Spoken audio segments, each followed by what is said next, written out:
this afternoon, this evening. Today, right now, we are going to be streaming live the Biafra Republic Government COS, that's the United States of Biafra, COS Chief of Defense Staff and the Deputy Prime Minister, Dr. NGOZI ORABUEZE. We will be streaming her live and direct from Star Radio London. And this one of the best interviews I bet you've ever watched this year after our PMs. So try and join and share and like this program as we commence this program immediately. We're already behind, but we'll have to go back and start from the beginning. So happy viewing, everyone.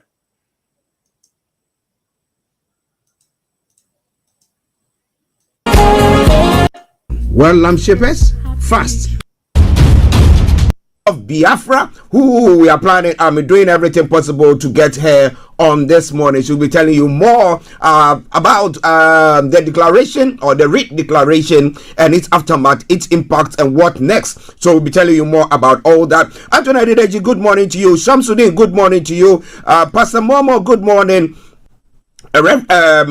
Reverend Emmanuel Chini, good morning to you, all the reverends. I salute each and every one of you.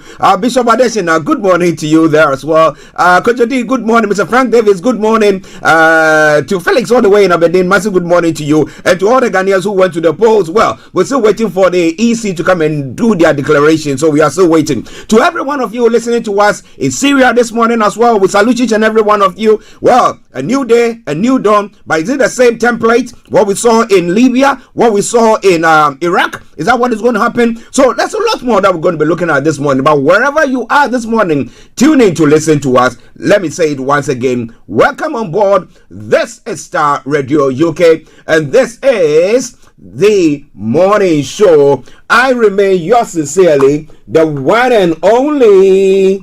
This is the morning show with Archie. Okay, so by way of program outline, I'm going to bring you the quote for the day, the weather forecast to follow suit, then the travel update. We'll move on from there to have a look at some of the stories making the rounds across the globe, and that is known as the global trotting. Then from there, we'll continue having a updates from Nigeria. Hopefully by that time we'll have NGOZI. Yes, let me just pronounce the name that way.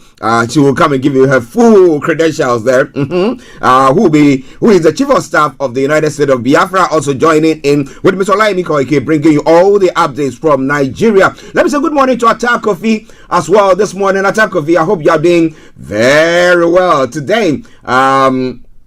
Yes, so wherever you are, I will plead with you to still continue with us. Don't touch the dial. Yes, we're going to be bringing you everything from archaeology to zoology, from Accra to Zanzibar, as I would say all the time. So once again, welcome there, Star Radio UK, your favorite African and Caribbean radio station in London. Okay, so once we still go on, lots of setups going on there behind the scenes. Miss Gold, good morning to you. It's been a while. I hope you are doing very, very well. Yes, and every one of you who is listening to us on all the sister broadcast platforms, Yoruba Nation platform, Koiki Media platform, and all those of you listening to us on the from the United States of Biafra platform as well. I salute each and every one of you. And once again, I say welcome to the program. This is Star Radio UK, and this is your favorite African and Caribbean radio station in London. So wherever you are, don't even think of touching the dial. Okay, let's kick off. So what is the code for the day for today, the 9th day of December? Again, how was your weekend though? How was your weekend? Well, whatever it is, some way, somehow, you still survived, right? So you are the champion. I like that tune. We are the champions, my friend. Yes. So yeah, we made it some way, somehow.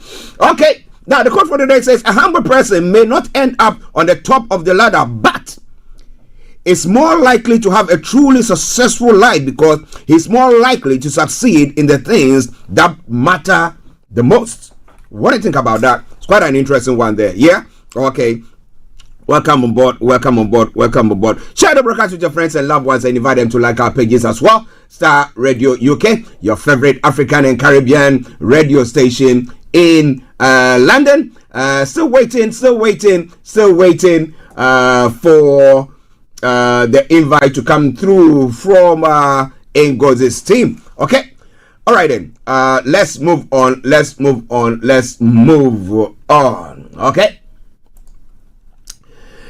And as I did say, so we'll continue from there. Today we're not going to be having HR in the Parliament on Career 101 because we've got a very packed program, so we're not going to be having her on. But after we've had Ms. Olaimi Koiki bringing you the updates, and then we've had NGOZI as well, we'll be moving on to other parts of the world. Like I said, in Ghana they had elections, and up to now, I don't know, unless the few moments when I came on air, I've not received the updates yet, but the EC has not declared. However, one of the contenders, or the vice president who was contesting for or running on the ticket of the ruling party, has everyone. God bless you too, my brother. Thank you. Oh, thank you there. But let me go to Mr. Olayomi Koiki, who has joined in this morning. Yomi, let me say good morning to you. Well, it is a very good morning, and I hope you can hear me loud and clear back in the studio, Mr. Archie. Very good morning to you, Mr. Archie, and a very beautiful morning to all our listeners and viewers from around the globe, and also those that have joined us from back home, which is 1 hour ahead of time, and it's exactly 12 p.m. local time in the Biafra time as well. But again, it is a beautiful day, another week, and the Yoruba will say, Ojo Aje, let today make it for us. Well, today will definitely make it for us, as Yomi has said that. But wherever you are listening to us from, do us a massive favor, share the broadcast with your friends and loved ones, and invite them to like our pages there as well. Okay, so now let me go straight. We're doing our best, as I did say earlier on, to get NGOZI on, but until we get her on, we'll continue with the conversation. How was the weekend, and how is the family, and how is everything there?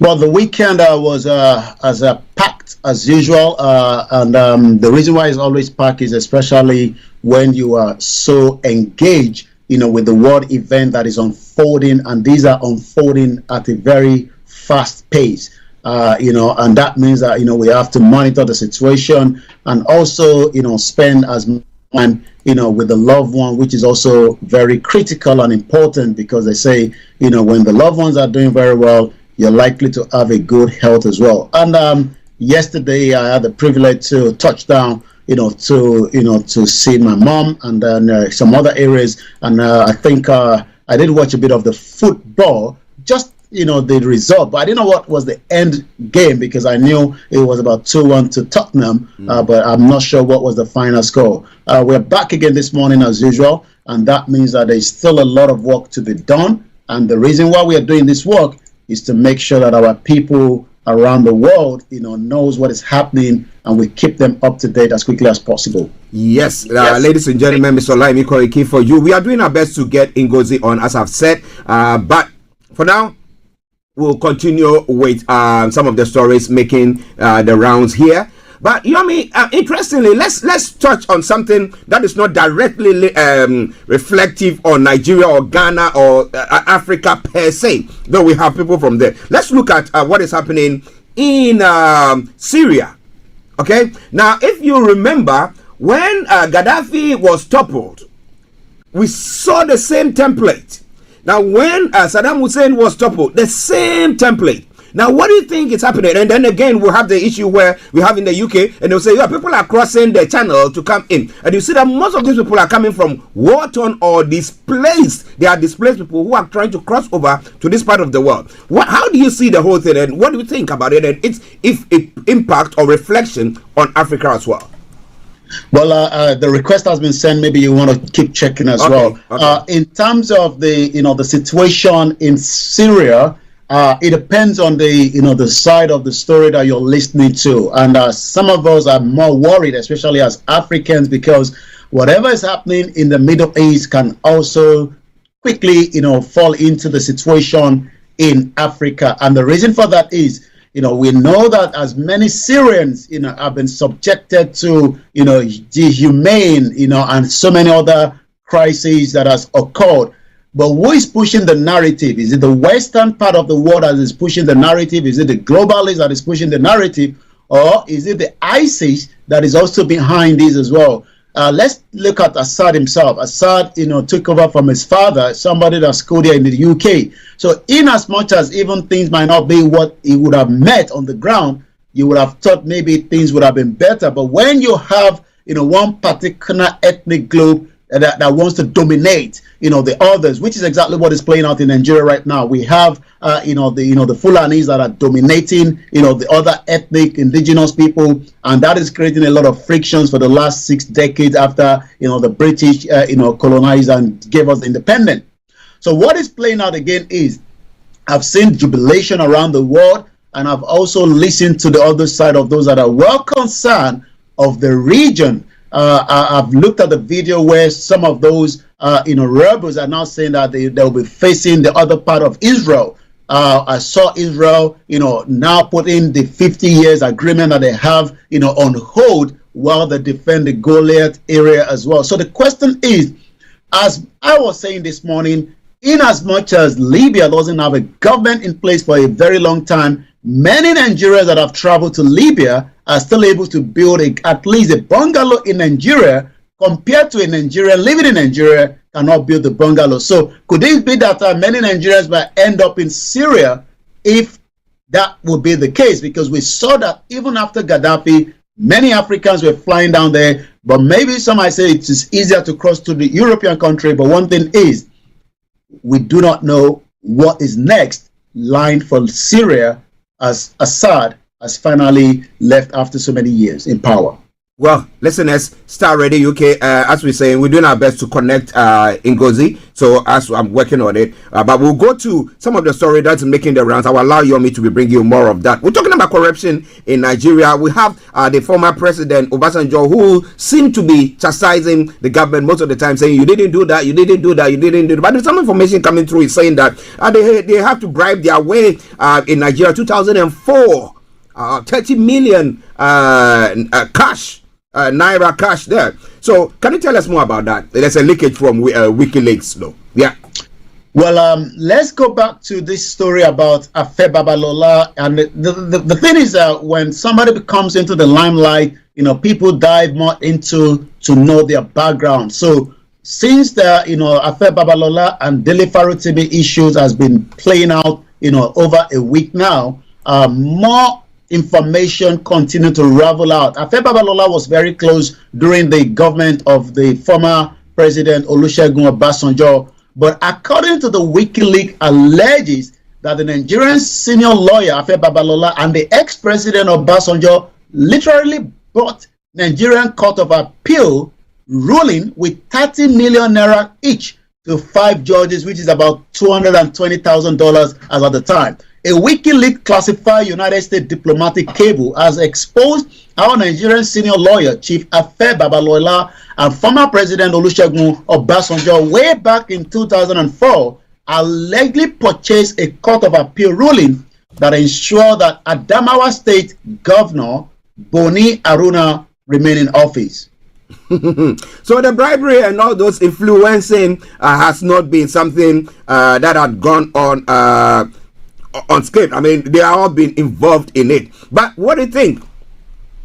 Okay. Well, I'm just getting an update that apparently Chelsea won the game, and Tottenham lost that game, and I'm not sure how the game turned around, but that is what football is all about. Thank you so much, Omobalaji Abdullahi, for the update. Okay, Omobalaji, thank you. I will still go on whilst I try to get the connection through.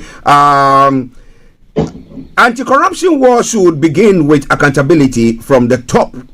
Then we have Obasanjo coming in now to come and say that. And he's saying that the former president is saying that tackling the corruption at the highest levels of leadership will set an example. For sure. I mean, if you want to go to justice, you have to go, with clean hands. Okay, so if you want to tell people that, look, we are the ones who are fighting corruption, then definitely we come with clean hands, we set an example of ourselves. So why not? Why is he saying so? Well, again, let's fast forward after Obasanjo left office. The former president says that tackling corruption at the highest level of leadership will set an example for others and demonstrate the government commitment. Well, when you look at the first headline that we talked about in 2004, maybe Obasanjo has become a repentant individual, but the former president of Nigeria, Olusegun Obasanjo, has now emphasized that the battle against corruption can only be effective and successful if it begins with accountability among the top government officials. He was actually, talking about this, on Sunday yesterday night during an interactive session on Zoom tag Boiling Point Arena that was hosted by a private radio station in Abeokuta, Ogun State. The conversation, which was aired by some private radio station, focused on Obasanjo's legacy in the government and his assessment of today's Nigeria. Many people have actually questioned Obasanjo, especially not just during when he came back in 1999, but during the military time that he was in power. But Obasanjo says that the best way of fighting corruption is starting from the head. That is where corruption has to be fought from, he said. Okay, it is Star Radio UK, your favorite African and Caribbean radio station in London. Just bear with us whilst we try to get NGOZI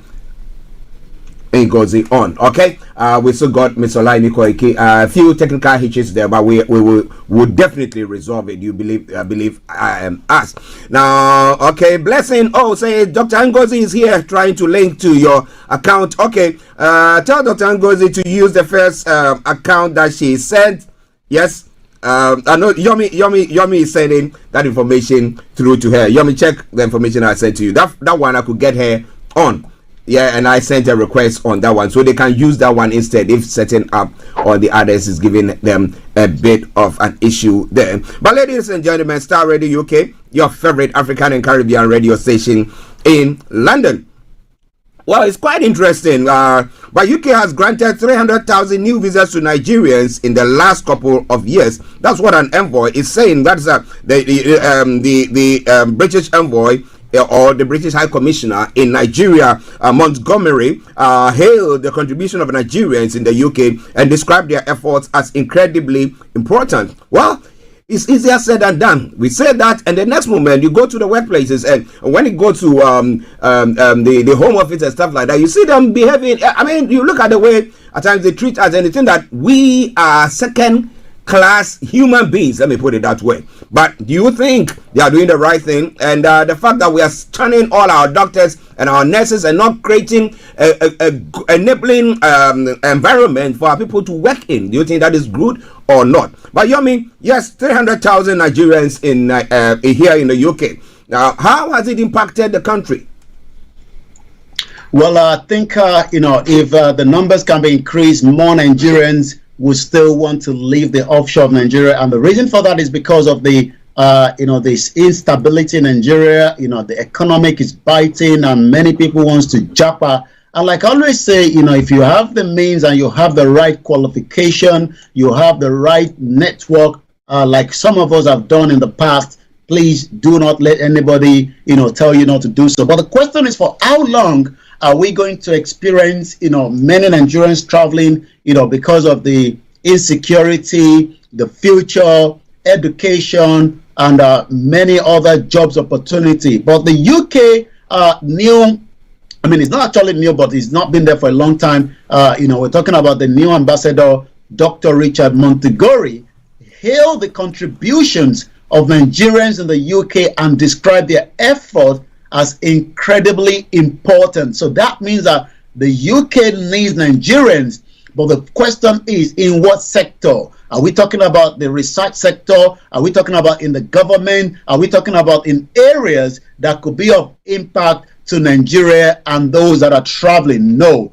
The UK needs Nigerians that are coming here to support the healthcare system. We have many of our doctors that have traveled out of Nigeria. We have many of our nurses that have left the Africa from Nigeria to live in the UK and support the NHS. But the United Kingdom says it has actually granted 300,000 new visas. And the UK says he has actually granted granted rather 300,000 new visas to Nigerians in the last couple of years. While there are claims in some quarters that the UK immigration policies are harsh, the British High Commissioner to Nigeria, Dr. Richard Montegori, says the country is a major beneficiary of the UK visa policies. I have to contest this picture because the UK in the last couple of years have granted around 300,000 new visas to Nigerians, which far exceed any other visa relation which Nigeria has with any other country. He said this on Monday. The trend have been really positive post-Brexit. Nigeria has been a major beneficiary of the post-Brexit migration visa rules. The question then is, at what point do this continue? According to him, Nigerian account for 10% of the visa granted by the UK in the last 2 years. So I would like to emphasize how the huge relationship, it also outstripped any other visa relationship that Nigeria has with any other single country. Well, you might want to understand that because Nigeria is still part of the, a country that was put together by the British. But he also went further that the right documentation will give you the opportunity of getting your visa approved from the UK. Okay, listeners, Star Radio UK, whilst I try to add NGOZI to the conversation this morning, just bear with me whilst I try to do that now. Yes, NGOZI, just hold on for a moment.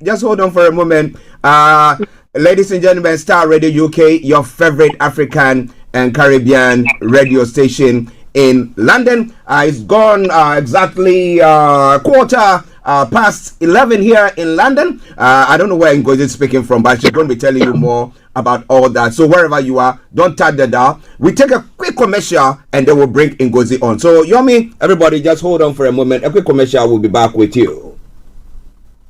Hi guys, this is your friend Uruj from SendWave. SendWave is a money transfer app that is used by people all over the world to send money to their loved ones in Africa. With SendWave, you can send money to Ghana, Nigeria, Kenya, Uganda, and Tanzania. And the best part is, SendWave is absolutely commission free. Our exchange rates are excellent. You can see for yourself by checking them out on our website. So how do you use SendWave? SendWave is an app that you can download onto your phone from the App Store or Google Play Store. The app is free. With me. That's okay, good. All right, let's all right, let's well, not this one, right? Okay, I don't know whether, I think this is the one that is that the right one? No, I think that is coming from her. No, this one is okay. I think the one that came in with the Skype. The Skype. That's fine. Okay, good. Do you want to turn your camera on? No, I can't stop my camera. Fine. That's okay. I just wanted your camera to my phone has a little problem right now. Sorry about that. No problem. All right, then, ladies and gentlemen, this is Star Radio UK, your favorite African and Caribbean radio station in London. On Monday, the 9th of December 2024, and we, as we did say, we have our special guest who is joining us this morning in the person of NGOZI. But I will let her introduce herself. But first of all, let me go to Yomi, who facilitated the whole issue. Over to you, Yomi. Let's first appreciate Dr. NGOZI ORABUEZE of the United States of Biafra Chief of Staff. We would like to say big thank you for joining us on our network, and we are privileged to host you on this platform, Star Radio UK, the night 12/2024. It's a privilege after a very busy convention, and I'm sure there will be quite a few things that you would like to share with us. But the most important thing is, on behalf of myself and your team that facilitated this, and now it's been back and forth, but we're grateful to host you, and we hope that we can get more engagement, maybe not from you, maybe somebody that you might give us, because it is important that you allow us to tell the world our story in the way we want it, and that's the reason why we wanted to reach out to you, which is exactly what we've done. So thank you so much. I'll come back to you, Mr. Archie, where we continue the program again. Okay, ladies and gentlemen, Star Radio UK, your favorite African and Caribbean radio station in London. As we did say earlier on, we'll only be having Dr. NGOZI's voice on. But am I allowed to call you Dr. NGOZI? Yes, that's fine. Good, good. Now, can you just introduce, for the sake of, because we have people listening to us worldwide, for the sake of our listeners and viewers, can you introduce yourself to them, please? All right. Thank you so much, Star Radio UK and Coco Media. It is an honor to be here with you all today. My name is Dr. NGOZI ORABUEZE. I am the Chief of Staff to the United States of Biafra, and I am happy to be in your midst this morning. Thank you. Good, good. Thank you very much. Well, first of all, let's talk about Biafra.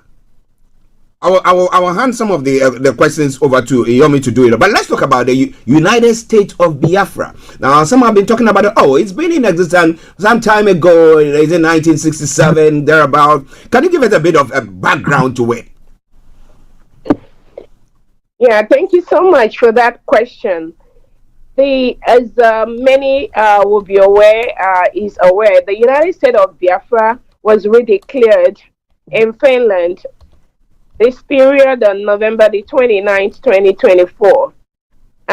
We've had a long history, long background, emanating from the Biafra Nigerian War, the Civil War between 1967 and 1970, where we suffered a lot of casualties from the Nigeria state. A lot of our children were killed by starvation by the Nigeria state. It was kind of a mass genocide where we lost over 3 million Biafrans in that war. And some of the reasons that caused that war is still in existence till today. And that is why when that war ended, I know that the Nigerian state and their leaders, they told them that if they don't correct those injustices, those unfairness, those treatment they meted out to Biafrans at that period, that their children of all those soldiers they killed. Hello? In the Nigerian state. That's exactly what happened in Finland on November the 29th. Between November 29th and December the 3rd, they had a 5-day conference in Finland. And the major reason for that conference was to declare Biafra, which has been done officially. So the injustices meted out to Biafrans, and again, our sovereignty, and we've met all the conditions to be a full nation. Biafra has met that. So it is based on that that we were able to come down together to Finland under the leadership of our Excellency, our Prime Minister, Simon Ekpa, and then our leader, Nnamdi Kanu. We were able to come down to Finland to declare our independence.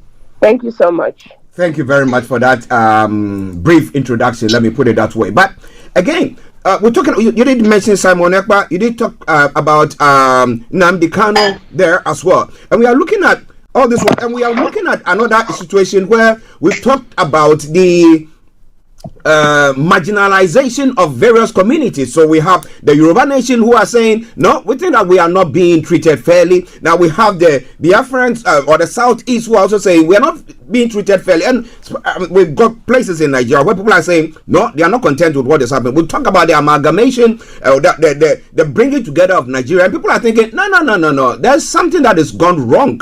Okay, now, so do you think that you are at that particular place? And what is your quest now? Is it that you want Nnamdi Kanu to be released, or do you want Simon Ekpa to be able to come to Nigeria? What exactly do you people want?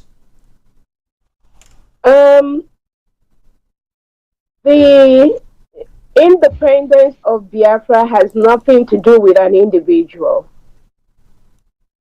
Biafra has met all the criteria to be a nation.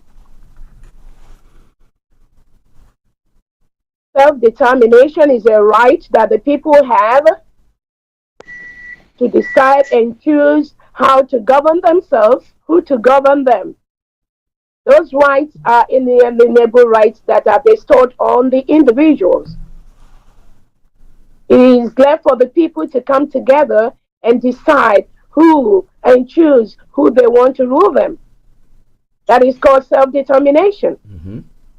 So Biafrans have come together to do that through a process of self-referendum, which is still going on even as we speak. Today is Monday.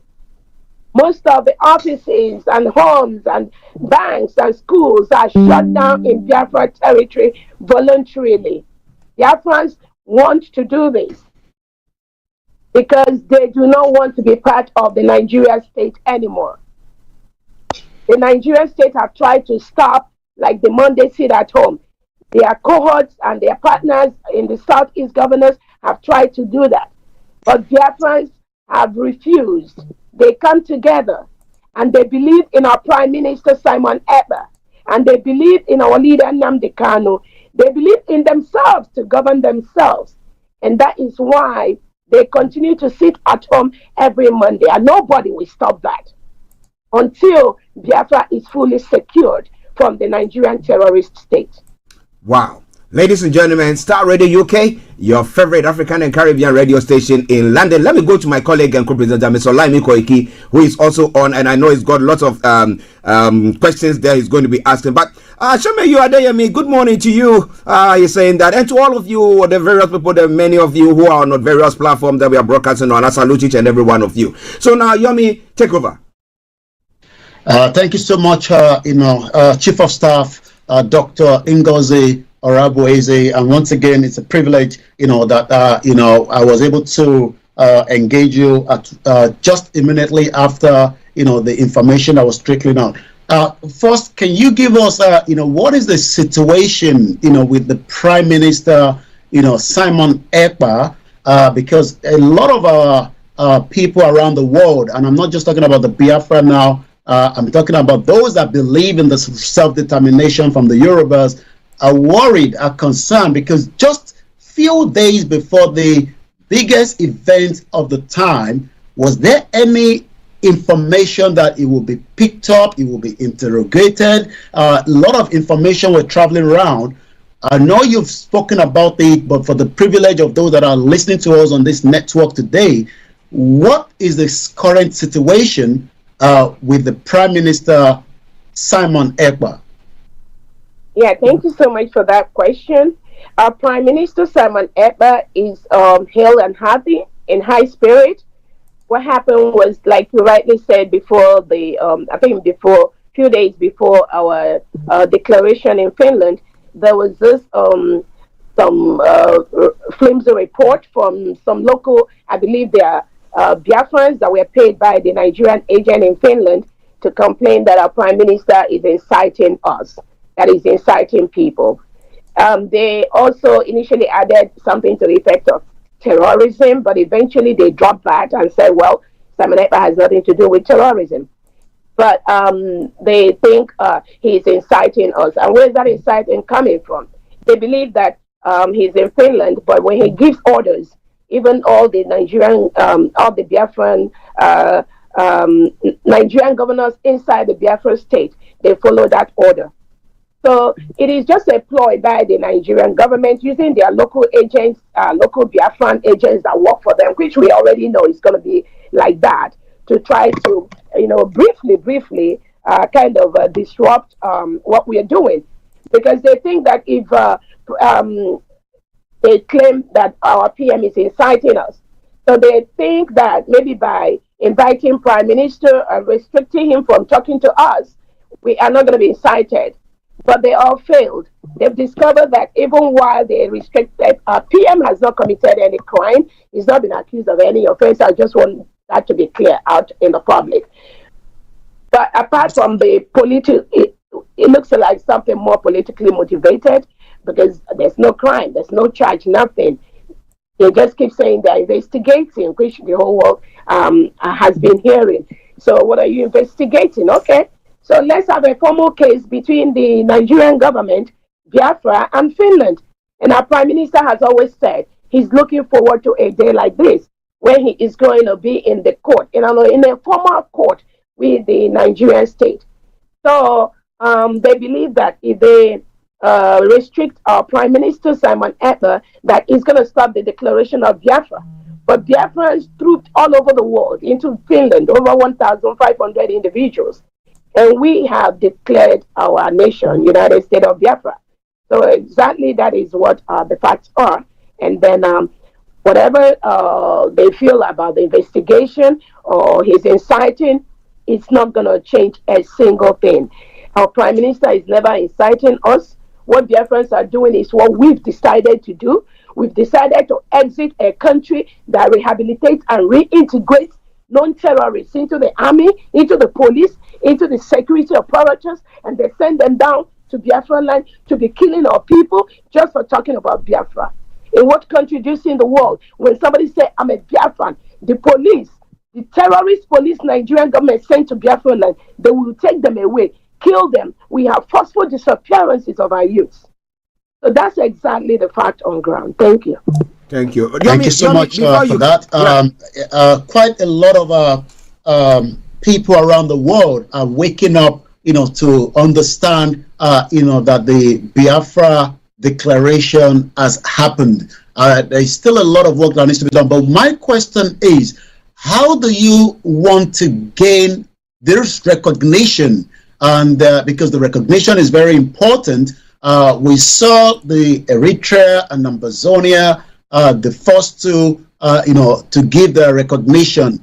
What other countries are we expecting as we're going into the new year in 2025 that might be given that recognition, that might be of benefit to the, United States of Biafra? Thank you so much for that question. Again, some people may not be aware, but everything that has led to the United States of Biafra declaration and independence has already been pre-planned by the Prime Minister, even for the past 1 year. So there's nothing new that is coming into the declaration or our recognition by the world leaders. Every step of the way, all the people that matters, our alliances in different parts of the world, including the United States of America, we have been in talk with them. Some of these alliances have been created. We have our lobbyists in Washington, D.C. that have presented our case to so many congressmen and women in American Congress. And most of them, for the first time, was made to be aware of what Biafrans have been going through, and they fully support us. A couple of them were in Finland when we did our declaration, and they supported what we are doing. So yes, the next level is to continue to work on that international recognition, but our Prime Minister knows that the declaration, independence and restoration, full restoration of Biafra is a multifaceted approach. We're using the political aspect, we're using the self-determination, we're using the self-defense, where we do not allow people to come and kill us by the Nigerian state and get away with it, invade our land, kill our women, rape our women, and kill our children, burn our homes, burn our businesses, and nobody is held accountable for that. Nigerian state thinks it's okay, it's normal. You just go into their homes, you burn their homes, you burn their businesses, you kill their, and you abduct their citizens, lock them up in prisons, in courts, in the northern part of Nigeria, in the western part of Nigeria, where they do not have any access to attorneys and legal personnel representing them. So there are different approaches that the PM is using in the restoration of Biafra. We have used that. We will continue to use that. We will continue to self-defend our people, and we'll continue to push locally and internationally to get the alliances we need. Thank you. One more question before I give it back to Archie. The federal government of Nigeria, have you notified them after the declaration of these latest development? I know that it's not new to the federal government. There was a kidnap of the leader of the IPOB, Mazi Nnamdi Kanu, from Kenya. This has changed since the 29th, like you said. And a lot of people were also, two questions I'm going to put together. Has the federal government been notified? Because that is going to be, I believe, the United Nations, expectation, between the government of the USB and the federal government. Have you, I'm talking about the government of the USB. Have you notify the federal government after the 29th of the declaration? And what led to the change of date from 29th to the 2nd? Because the expectation was it was all going to happen on the 2nd, but we've played that video just earlier and we won't have the time to do that again this morning.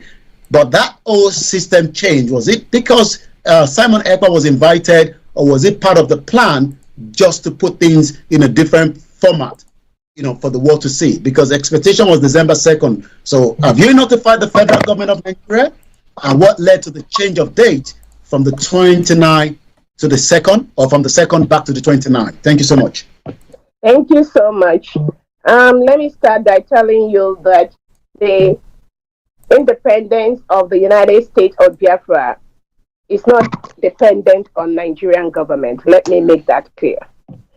The self-determination of a people does not depend on the perpetrator of the crime. Nigerian government was fully aware of all the criminal activities that the state was performing in the Biafra territory.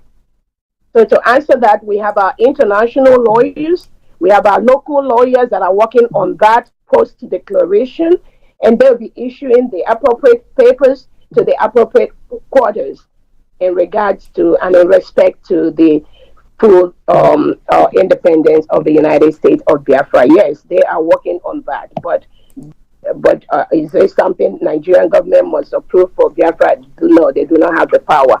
So that's the answer to that. The second one is that the Biafrans decided to redeclare on the 29th of November based on some of the security reports we had while we were in Finland, and also based on the unpredictability of anybody or anywhere, based on what they did to our leader Nnamdi Kanu. Remember, the Nigerian government went to Kenya and forcefully extradited Nnamdi Kanu to the DSS dungeon in Nigeria. And why are they still holding him in Nigeria today? Despite even United Nations have told them to leave him, despite about 2-3 courts in Nigeria have told them to leave him. Have they done that? So Nigeria is a lawless state. They don't follow the rule of law. They don't obey the laws. So anybody expecting Nigeria to say anything good about Biafra or conform to laws, I think the person needs to have a rethink. So we decided to change that date based on the security report we got and based on the best interest of Biafra. That was why we moved it from the previous date to November 29th. Thank you. All right. I'll let you take over from there. Yeah, ladies and gentlemen, Star Radio UK, our special guest NGOZI, Dr. NGOZI, he's allowed me to call her that, and Ms. Olaimi Koiki will bringing you updates. Now we're having a special time with her for her to now give us some information pertaining to what the United States of Biafra is all about, so that the world as a whole will know. But let me quickly read some of the comments that have come through. Dorothy Anthony is saying that, good morning, my honorable chief of staff, and Francis Oke say Biafra is our nation. In Dubuisi, just bear with me. Onyenso says, thanks to my COS, Dr. NGOZI, and then also Chizowa is a all hail Biafra. Dorothy Anthony goes further to say, welcome Biafrans all over the world. Stay strong and resolute. God is in control and will lead us to the end. Thanks to me, Dragon Lady COS, and then Naira Frank says also good morning to all of us there. And in Dubuisi is also. So let the comments come through. I'll do my best to see as the program goes on to read more of it. But Star Radio UK. Now, NGOZI, Dr. NGOZI, let me come to one of the things that some when we talk about recognition, where I'm looking at Basil, good morning to you as well. Now, we don't need Nigeria per se to say that they will recognize you, but you need the international community to say, like we have the UK, we have the US, we have some of the other countries. I don't know whether Finland even is in support of you. Okay, so we that's where Yomi was asking that question from. That apart from the federal government, whatever they do, because we know that they are just trying to hold you people together, whether you like it or not. But do you think that you need let's quickly bring that one in. I think sometime in November, is it November, October, when yourself and Dr. Sunday Adeyomi Igboho went to number 10 Downing Street to present a letter to the government of the UK. So virtually saying that you need to recognize us, you need to listen to us. On the 12th of October. 12th of October. Thank you very much. So have you done anything of the sort? No, we know that some individuals in the US came to the Finland conference. However, has there been any statement from the US or any of the countries around the world to say we support this quest or we need to look into it? Again, like I said before, we are in communication with our allies. I'm not going to start mentioning the names of the countries here, but I promise you, like I said, our Prime Minister Simon Ekpa has set most of these things in place even before the incident, even before our declaration.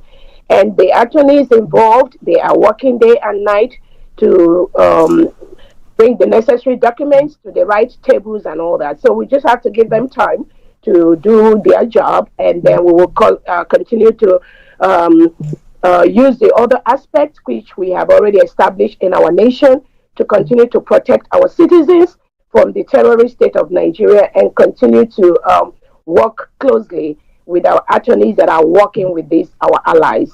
Thank you. Okay, good. Thank you very much. Olakunle, yay, good morning to you. I hope you are doing very well. So God bless you, the United States of Biafra and Yoruba Nation. No going back. Basil Chiwoke says, never you back down.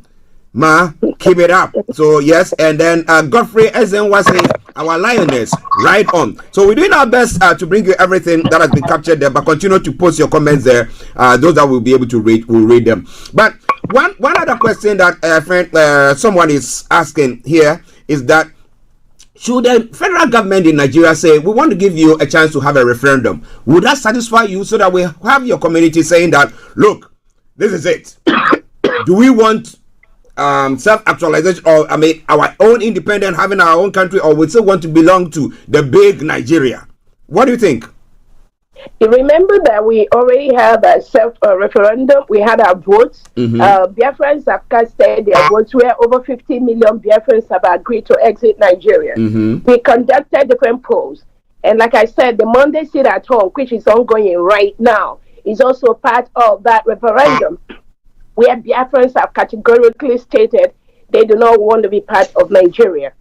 So that has already been done, and there are several reports by the ORB, the Council of the Emerging States in Africa. Most of them have confirmed that self-referendum as legitimate, and based on that and all the factors that Biafrans have taken, our Prime Minister have instituted, we've been able to declare our independence. The documents are there. The people have spoken, and there's just nothing that is going to be done about that again. We have, even before our Prime Minister and our leader Nnamdi Kanu come to this, we've been trying to beg the Nigerian government that we need a referendum vote in the Biafra territory.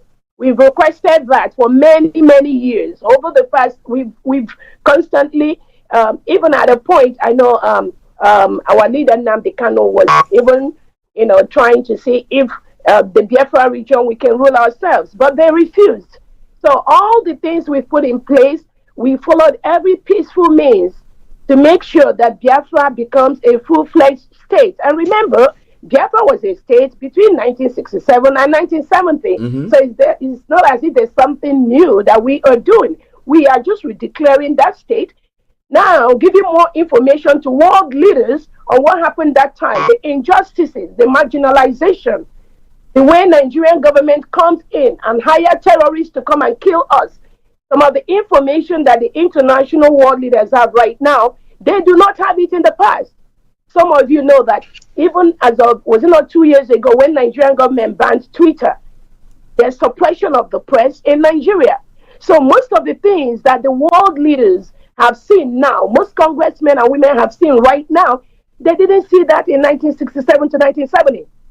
So that is why that era of trying to do regional is gone. We've done that by ourselves.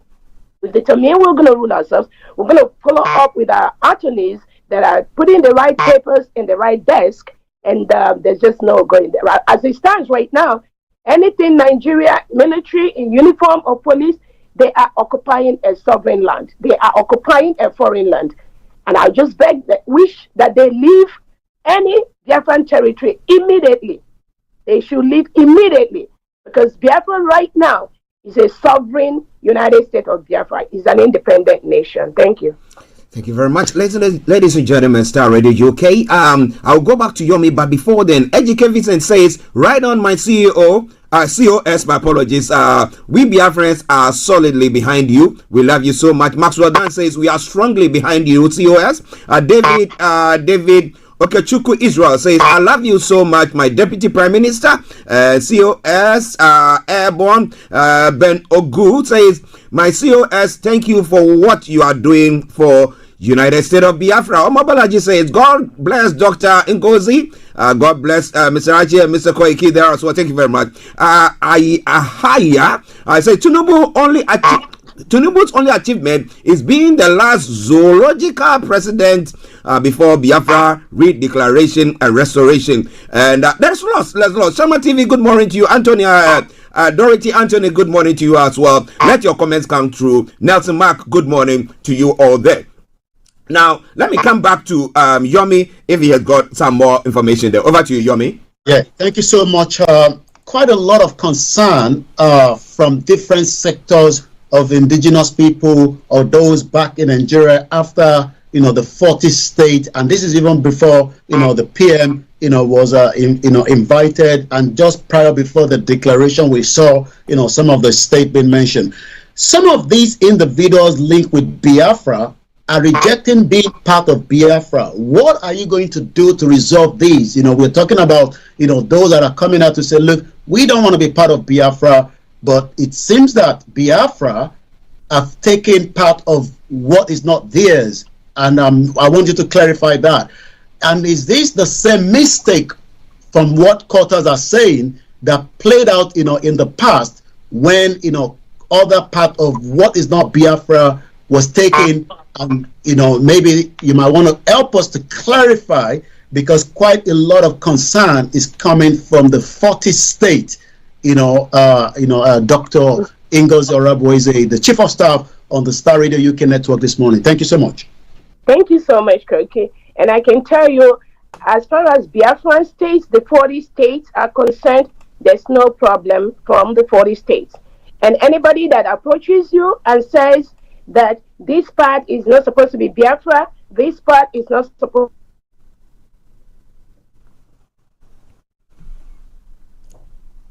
Listeners, just bear with that. Yeah, go on. Dr. NGOZI, please go on. Yeah. Okay, can you hear me? Yeah, we can hear you now. Go on, please. Me? Yes, please. We can hear you loud and clear. All right, thank you. As I was saying, all I can do is whoever comes to give the information that this part of Biafra is not for us or that part of Biafra belongs to him, all I can do is to invite the people from that particular state where that person is making noise about. If somebody says maybe Urobisoko is not part of Biafra or Igala state is not part of Biafra, during the next interview, I'm going to invite the administrators of those states, or maybe the Urobisoko state administrator or the Igala governor, whoever. I'm going to invite them to engage whoever that is not happy with that, so that they can engage them, because those are indigenous of those states and they are full Biafrans. So it's not something just talk about on a level to just cover up. But whoever brings that information to you, just tell that person you're going to reach out to the United States of Biafra leadership, and we are going to inform the Biafrans from those states to engage that individual. That's the only way we can do that. Thank you so much.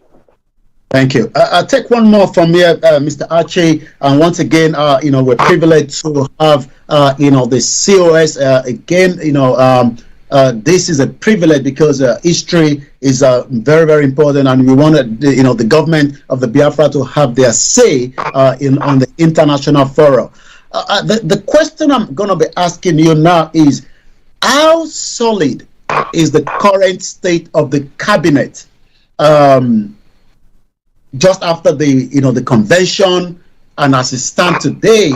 And the reason for that is because there's quite a lot of things happening on social media. I will not bring everything on the forum here. I'm sure you're quite aware of what I'm trying to explain there. How solid is the cabinet? Because in every government, whether it's the new government, the previous government, we must have the cabinet that are strong enough, to continue the vision, especially that the PM is not around at the moment. How solid is the cabinet right now, today? Thank you so much. The United States of Biafra cabinet is as solid as ever. Again, like I told you, before the declaration of the United States of Biafra, our Prime Minister, Simon Ekpa, has laid down the full structure, the full line of actions towards the restoration and leadership of the United States of Biafra. So anything about the structure, the cabinet is as strong and as solid as the PM left it. Anything you see from the social media that is not in line with what the leadership is talking about is just mere distractions. We see that every now and then when there's a little gap, people, try to utilize opportunity just to create some little chaos here and there. But those are some of the things we call distraction, and we don't even want to go there. But as far as the cabinet of the United States of Biafra is concerned, everything is in full force. We recently announced the 24 secretaries of different departments in Biafra. Most of them have swung into action, establishing the different units and the different departments that is going to work, help them achieve the goals of Biafrans. We are more focused on that, and those are clear directives given by our Prime Minister. So we are fully in line, and new secretaries, most of them have taken their positions in different places. I just encourage Biafrans and the world to familiarize themselves with the new cabinet members and continue to work with them. But as far as the cabinet is concerned for the United States of Biafra, there's nothing has moved, nothing has changed, unless those have not really been following our Prime Minister or have been following, and maybe they have a different agenda. But as far as this government is concerned, the United States of Biafra, every structure is solidly in place. Thank you. I'll hand over back again to Mr. Archie on the other side. Yes, ladies and gentlemen, Star Radio UK, your favorite African and Caribbean radio station in London. Exactly about 7 minutes to the top of the hour. That's 7 minutes to 12 here in London, and in Nigeria it will be 7 minutes to 1. And wherever you are across the globe, just continue to send your comments through. Though we will not be able to read all, but let me acknowledge Ben Ogu and Ndubuisi Onyensu. Okay, I hope I'm not massacring the names there, but it's been a pleasure having Dr. NGOZI ORABUEZE with us. She is the Chief of Staff of the United States of Biafra, and we hope that this will not be the last time we're going to be having her on, but we'll give her the opportunity as and when she have in communication, she'll be able to come on and share their part or what their intentions are with you, our lovely and cherished listeners. But Dr. NGOZI, one thing that I will want from you is to address your the Biafrans as a whole. If this is the first time, or those who, as Yomi was saying, are not sure of the path, what we are doing, and we know the sit at home is affecting economy, the local economy and stuff like that. But if any one of them is listening to you this morning, can you give them a message that will let them know that this is a worthy cause that we need to follow? Yes, thank you so much. And again, Biafrans are in very, very good spirit. The Biafrans have been following. Remember, in every struggle to independence, there will be some people who will continue to sabotage that struggle. They may come in different shapes and forms, different ideas, but at this point, Biafrans are more sensitized on what the leadership is doing. My encouragement to Biafrans is to continue to do what you've been doing, which is aspiring for our nation, which we've gotten right now. Nothing changes. Do not be discouraged. The worst case scenario is over. And that case was when they think that if they limit our prime minister from contacting us, that we are not going to declare Biafra. That was the gravest one I think they could have done. But if they did not achieve in that, then that means there's nothing else that can stop us. So Biafrans are fully aligned with our Prime Minister, Simon Ekpa, and with our leader, Nnamdi Kanu. And the true Biafrans, I keep saying the true Biafrans, will continue to push steadily the same way we are doing until our land is fully secured. And like I've said, there might be some individuals who has been sabotaging this struggle, even from our leader Nnamdi Kanu's time. We know their story. These are people, they claim, they think, they will preach, they're looking for Biafra, they're fighting for Biafra restoration. But they will still go behind and be bribed up and be brought over by the Nigerian government using probably maybe the Southeast governors, the South governors, their agents on ground. So we are going to continue to have individuals like that, but they are minimizing, they are getting smaller in number. As Biafrans are rising, we are discovering these individuals. And once we discover these individuals, they have the choice to know. We know what they are doing. And it is for their own interest to stop interfering in the real restoration of Biafra. So true Biafrans really know what is going on. So anybody you see out there singing a different song, they were never meant for this. Thank you so much. Thank you. Thank you.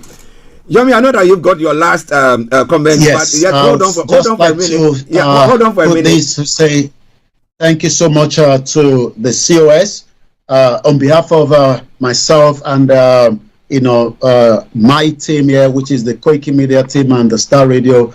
Once again, it's been a privilege.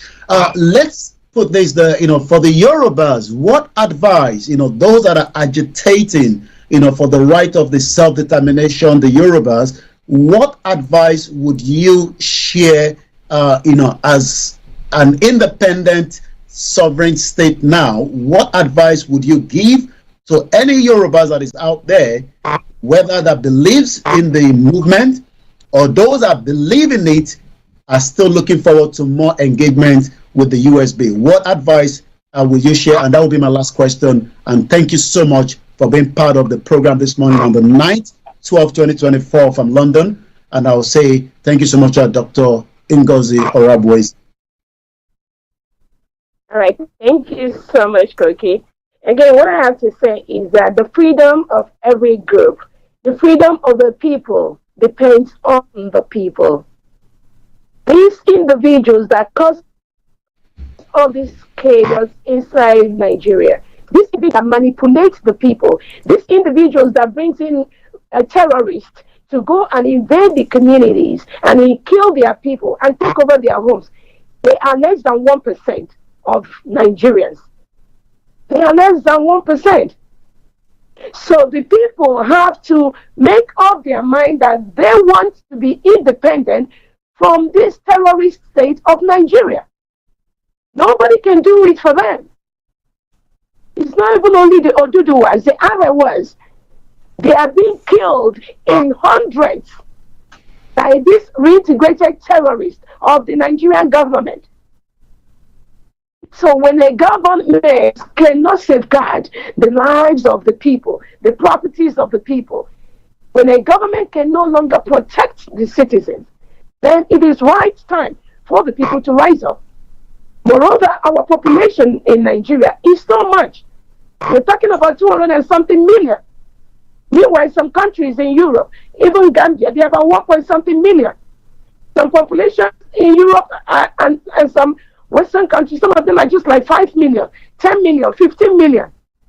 And we are talking about over 200 million people down together, practicing two different religions, Sharia in the north, Christianity in the south. No right to respect, trying to Islamize the country. Nigeria has been forcefully being Islamized. For those of you that are listening that do not know, when did the Christians give approval for Nigeria to become an Islamic state? But Britain knows Britain was part of the people that Islamized and made Nigeria an Islamized country. So, who are we afraid of? Our greatest fear is ourselves. I'm just advising them. Biafra is a free nation right now. Oduduwa need to be a free nation. Arewa need to be a free nation. Until the people start working and taking action, not just talking it. You must take action to be a free nation. Nigeria government and all these criminal cabals sponsoring terrorism can never give you freedom. You must take freedom by yourself. Thank you so much. Thank you very much. Yes, Dr. NGOZI ORABUEZE, who is the Chief of Staff, the Deputy Prime Minister, the Chief of Staff of the United States of Biafra, who has been our special guest this morning. Ladies and gentlemen, those of you who have put lots of comments there, it will be difficult for me to read all that. Chinua Sunday, Alfred Matthew, and all of you, we salute you all. Every one of you who has sent messages on the various sister platforms, we salute each and every one of you. But NGOZI, your last words to the wonderful listeners across the globe, not necessarily Biafrans, but anyone who is on the platform this morning, what will it be? Yeah, first, I thank everyone for tuning into this program to listen. And again, under our Prime Minister Simon Ekpa, the world really had information on the genocide, on the killings, and what is going on inside Biafra land and other parts of Nigeria.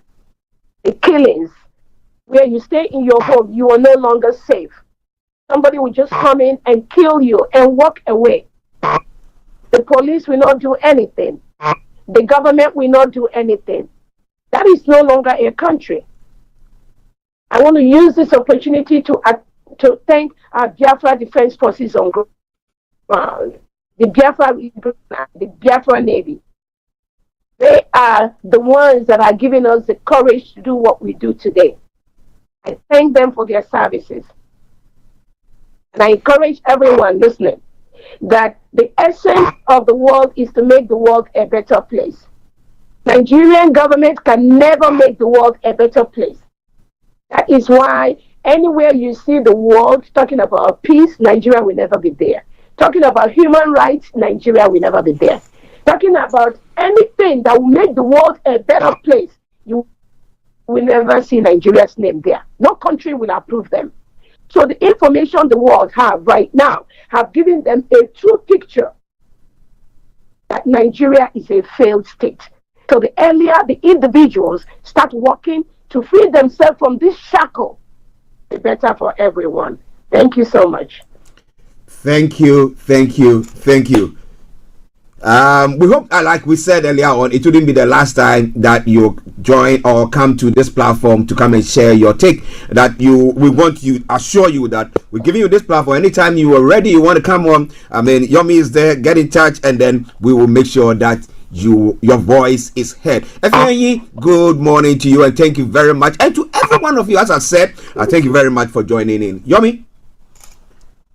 Thank you so much, Dr. NGOZI, and shout out to all those that have joined us on the sister broadcast as well. Quite a lot of members from around the world this morning, the Biafrans, the Arewas, the Oduduwa, and I hope the message is well cleared from the Chief of Staff this morning. Thank you so much, Dr. NGOZI ORABUEZE, and your cabinet. Thank you. All right, and have a lovely day. Yeah, we'll catch up later. All right then.